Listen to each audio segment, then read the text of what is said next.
வெண்முரசு. பன்னிரு படைக்களம் 8. தென்திசையில் எழுந்து பற்றி எரிவது போல் ஒளிவிட்டு முகில்குவையை அணுகும் தோறும் இரத்தபீஜன் உடலும் செவ்வொளி கொண்டு அனல் போல் ஆயிற்று.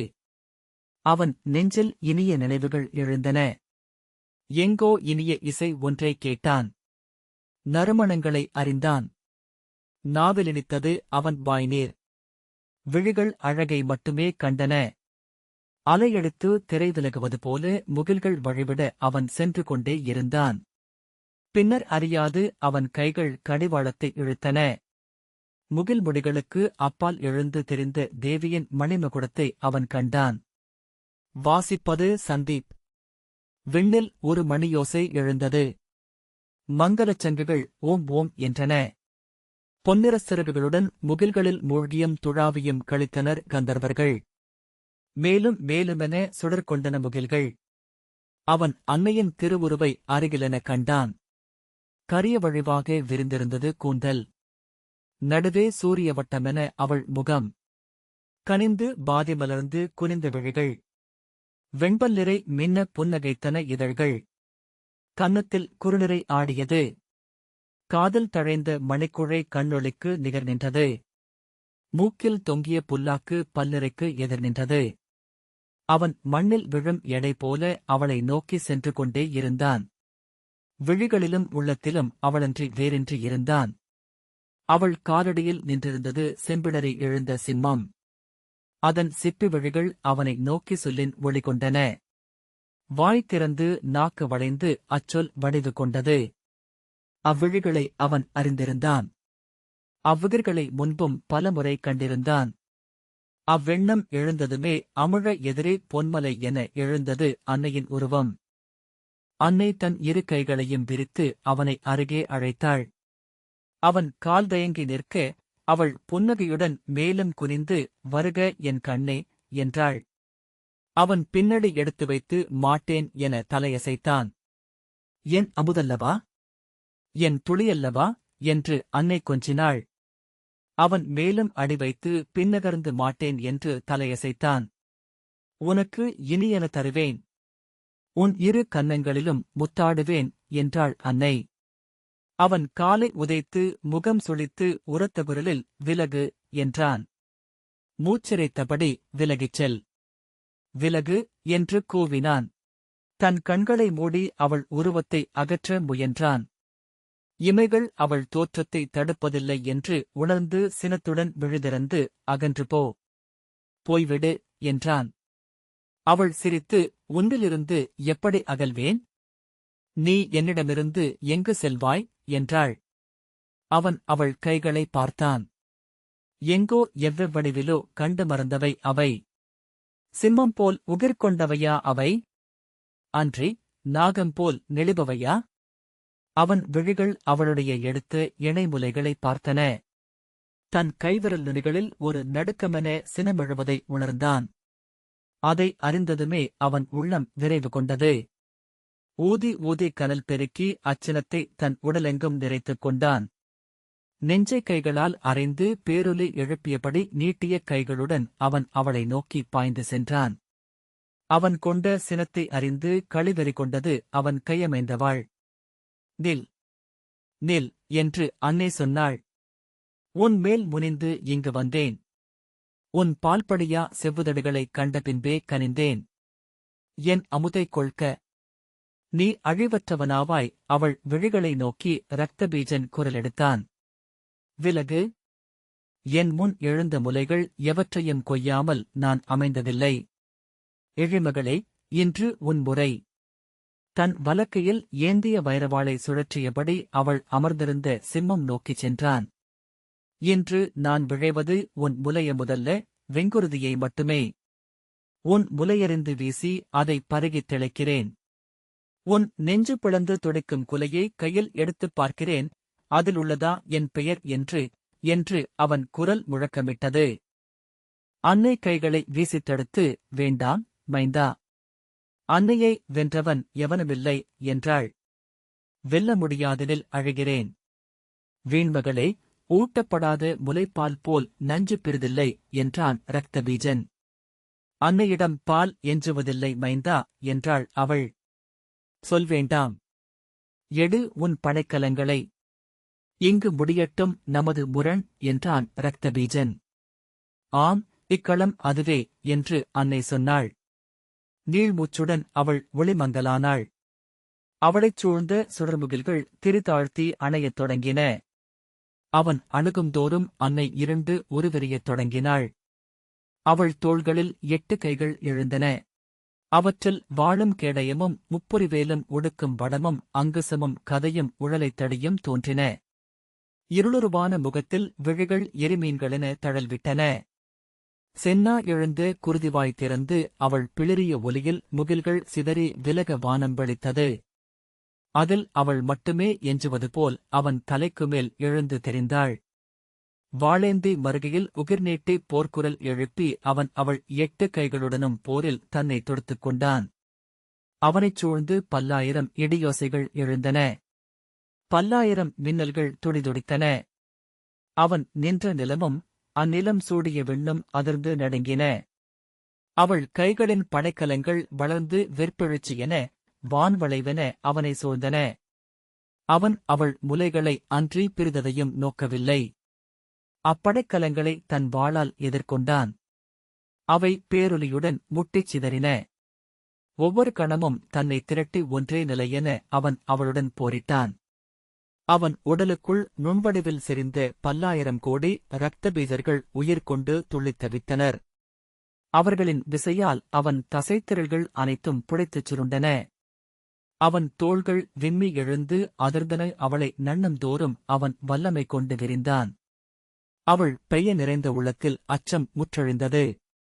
அவள் உருக்கண்ட கண்களில் பிறிதொன்றும் தெரியாதாயிற்று. விண்ணவர் அப்போர் கண்டு வியந்தனர்.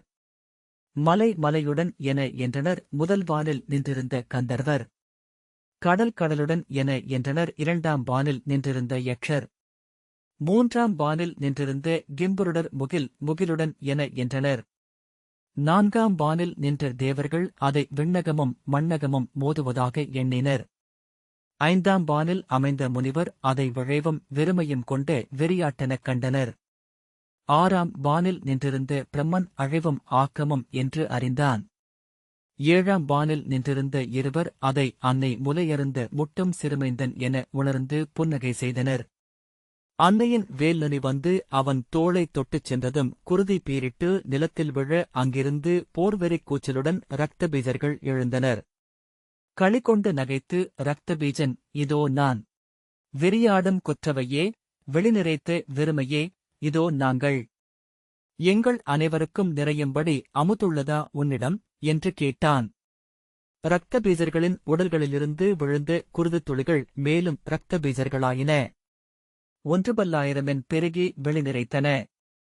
உகிர்கள் நீட்டிப் பிடரி சிலிர்த்து அலறி ஆர்த்து தேவியை அவர்கள் சூழ்ந்து கொண்டனர். தேவி தன்னை மாயையால் 10,000ங்களின் 10,000 மடங்கென பெருக்கினாள். கைகளின் கிளைக்காடு, கால்களின் வேர்க்காடு, செடிகளின் இலைக்காடு, விழிகளின் மலர்க்காடு. அக்காட்டை எதிர்கொண்டது இரத்தபீஜர்களின் முள்பெருத்த பாலைக்காடு. திசையெங்கும் நடந்தது பெரும்போர். தேவியின் மாயைப் பெருக்கே இரத்தபீஜர்களின் பெருக்கை உருவாக்கியது. தன்னை நுரைக்கச் செய்து அந்நுரைக்கு மொழிகளுடன் போர் புரிந்து கொண்டிருந்தாள் அன்னை.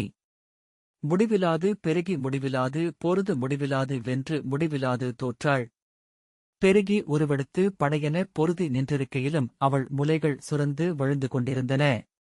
அவள் முடிவிலா மாயைகளிலிருந்து பெருகிய அமுது பெருகி குருதியுடன் கலந்து களம் நிறைத்தோடியது. வெட்டுண்டும் சிதைந்தும் சரிந்த இரத்தபீஜர்களின் உடல்களுக்குமேல் அவள் முலைப்பால் வெண்சரடுகளாக வழிந்தது. துடிக்கும் உடல்களுக்குமேல் இழுபட்டுத் திறந்த வாய்களில் இதழ்கள் குவிந்து அதை சுவைத்துண்டன. அவள் கண்முன் மலைகளென குவிந்து கிடந்தனர் கொல்லப்பட்ட இரத்தபீஜர்கள். அவற்றின்மேல் கால் நாட்டி தலை எழுந்து நின்ற அன்னை ஒரு கணம் உளம் சோர்ந்தாள். அவள் முலைப்பால் சொரிவு மிகுந்தோறும் கொலைக்கைகளின் விரைவு குறைந்தது. நகைத்து வெறியாடிப் பெருகிக் கொண்டிருந்த இரத்தபீஜன் அக்கணத்தின் இடைவெளியைதான் நிறைத்து பன்மடங்கானான். பிறிதொரு கணம் அமையும் எனில் வெற்றி தனக்கே என்று அவன் எக்களித்தான். அக்கணம் அன்னையின் வலத்தோளில் ஆடிய குழையில் எழுந்த சிவம், நீ வென்றாக வேண்டியது என்றும் உன்னையே தோழி என்றது. உன் கன்னியை துணைவி வென்றாள். துணைவியை அன்னை வென்றாள். அன்னையை இன்று அறம் சூடிய பேரன்னை வென்றாக வேண்டும். காலமென்றான அக்கணத்தில் நின்று கை சோர்ந்து அன்னை நீள்மூச்செறிந்தாள். அன்னை என்றிருப்பதன் களிப்பெருக்கை கடக்க என்னால் இயலாது என்றாள். கடந்தாக வேண்டும்.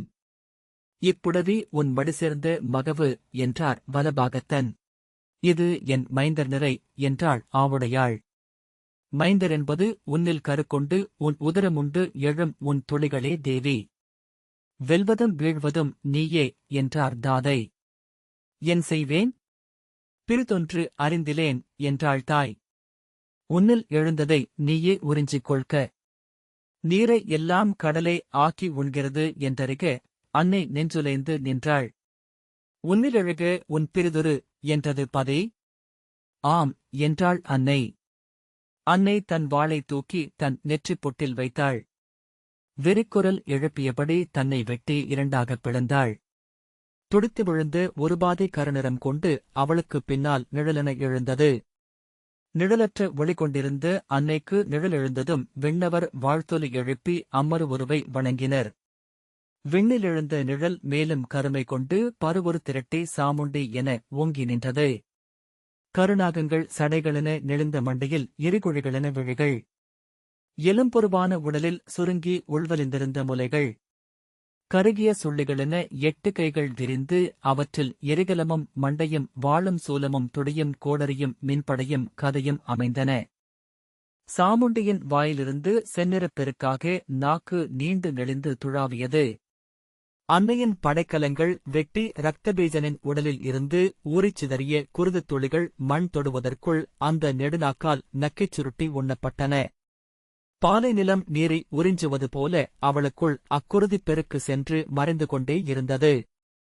தேவியின் வேல்பட்டும் அம்புதைத்தும் கதையுடைத்தும் விழுந்த இரத்தபீஜர்களின் உடல்கள் குருதியின்றி அசைவிழுந்தன.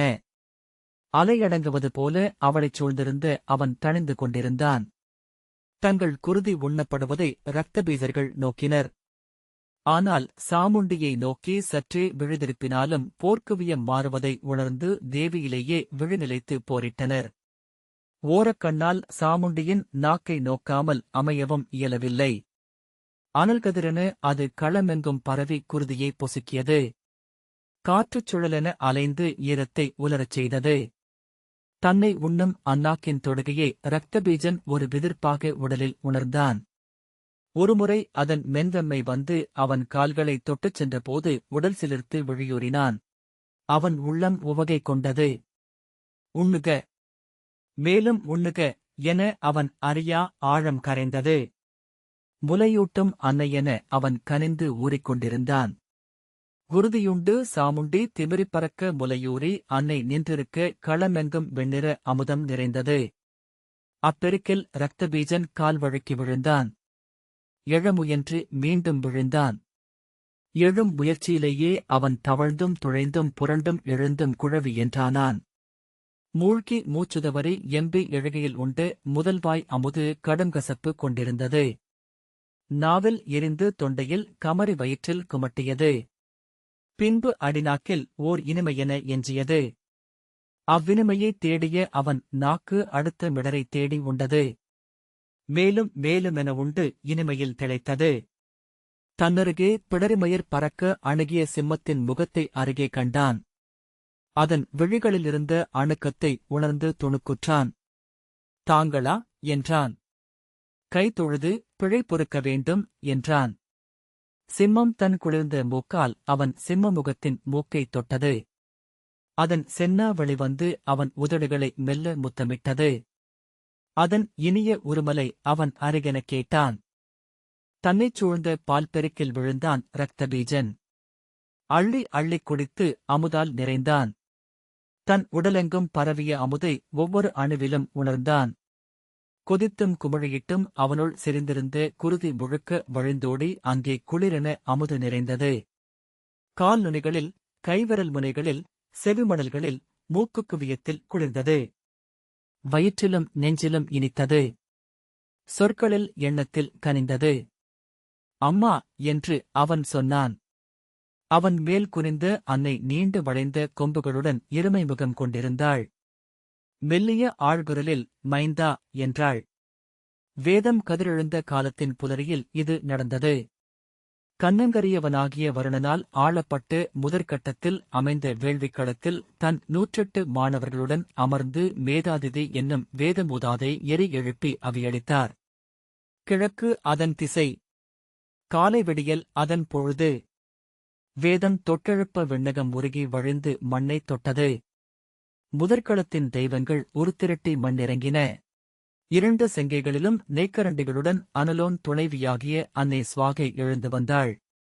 4 வளைக்கைகளில் பொற்காசுகளுடன் வேள்விதேவனின் மூத்த துணைவியாகிய தட்சிணை தேவி எழுந்தாள். 6 கரங்களில் ஏடும் எழுத்தாணியும் தாமரையும் மின்படையும் அஞ்சலும் அருளலுமாக தீட்சை தோன்றினாள். அவர்களால் அழைத்து வரப்பட்டவள் போல் அன்னை மங்கள சண்டிகை இருளென ஒளியென எழுந்தாள். அவள் நெற்று சூடிய சிந்தாமணியில் சுடரென துர்க்கை தோன்றினாள். முடிவிலா இருமை கொண்டவளை, ஈன்றும் கொன்றும் ஆடுபவளை வணங்குக. ஆதலும் அழுதலுமென ஆடுபவளை பணிக. தன்னைதான் ஈன்று தன்னை தானுண்டு நிறைப்பவளை அணைக. அவள் நமக்கு அருள்க என்றார் மேதாதிதி. ஓம் ஓம் ஓம் என்றனர் மாணவர். இப்புடவி அவள் இருமை. இதையறியும் சித்தமும் அவள் இருமை தோற்றமே. ஒருமையென அவளை உணர்கையில் அவ்வுணர்வென ஆகி நின்று நகைக்கிறாள். இங்கு அவள் எழுக. நம் அவியுண்டு அன்னை நிறைக. அன்னையருக்கு அவியிட்டு நிறைவுறச் செய்தார் மேதாதிதி. அன்னையர் நிறைவுற்றபோது விண்ணிறைந்து மூதாதையர் விடாய்கிருந்தனர். வெளிநிறைந்த தேவர்கள் மகிழ்ந்தமைந்தனர். வெளியாளும் தெய்வங்கள் கனிவுற்றன. எழுக இக்களம் என்று வானொலி எழுந்தது. அத்தருணத்திற்குரிய விண்மீனை இருதழல் தரையில் மேதாதிதி நோக்கினார். வெள்ளாட்டின் தலையென செம்பிடரி பறக்க சென்னா நீண்டு வளைய தோன்றி மறைந்தது அது. இது எரிவடிவன கிழக்கே சுடரும் வேடம். அவியிடுக இளையோரே என்றார் மேதாதிதி. 108 மரக்கரண்டிகளில் அள்ளி அள்ளி விடப்பட்டு அவினையே உறிஞ்சி உண்டது வெள்ளாட்டின் தலை. மேலும் மேலும் தீராவிடாய் கொண்டவன் போலும் இவன். இக்களத்திற்குரியோர் அனலடங்காதவர். தன்னை உண்டு தணியாதவர் என்றார் மேதாதிதி. மேலும் மேலுமென அவி சென்று கொண்டிருக்கையில் அவ்வாட்டுத் தலையில் மின்னிய விழிகளை ஒருகணம் கண்டு நெய்க்கரண்டி அசைவிழக்க கைகாட்டி நிறுத்துங்கள் என்றார். உரத்த குரலில், இந்திரனே, விழைவெறியும் இவ்விழிகளை நான் நன்கறிவேன். வெளியே வருக என ஆணையிட்டார். வெள்ளாடு அனலில் இருந்து எழுந்து முன்னங்கால்களை தூக்கி வைத்து வெளியே வந்தது. இளவைதிகர் வியப்பொலி எழுப்பினர். இவ்வண்ணம் நீ கறந்து வந்தது ஏன் என்றார் மேதாதிதி. அங்கே கீழ்ச்சரிவின் பெருந்தனிமையில் இன்னும் தோன்றாத சூரியனுக்காக காத்திருக்கிறான் வேடன். அவன் தயங்குவதைக் கண்டு நான் உட்புகுந்தேன் என்றான் இந்திரன். நீ இளையமேடன் என்று ஆகுக. சித்திரை முழுப்பதுவரை நீ இவ்வுடலுடன் இருப்பாய். இவ்வண்ணமே விண்ணகமும் அணைவாய். அங்கு உன்னவரால் இளிவரல் செய்யப்படுவாய் என்றார் மேதாதிதி. கதிர்காத்துத் தயங்கியவன் உனக்கு முன்னவன் என்றாகுக. உன்னுள் அவனும் அவனுள் நீயும் என்றும் குடிகொள்க. இருபாற்பட்ட எதுவும் கொள்ள முடியா ஆடல் உங்களுள் நிகழ்க. ஆம், அவ்வாறே ஆகுக. வெள்ளாட்டின் வடிவில் தலை குனிந்து அமராவதியை அணைந்தான் இந்திரன்.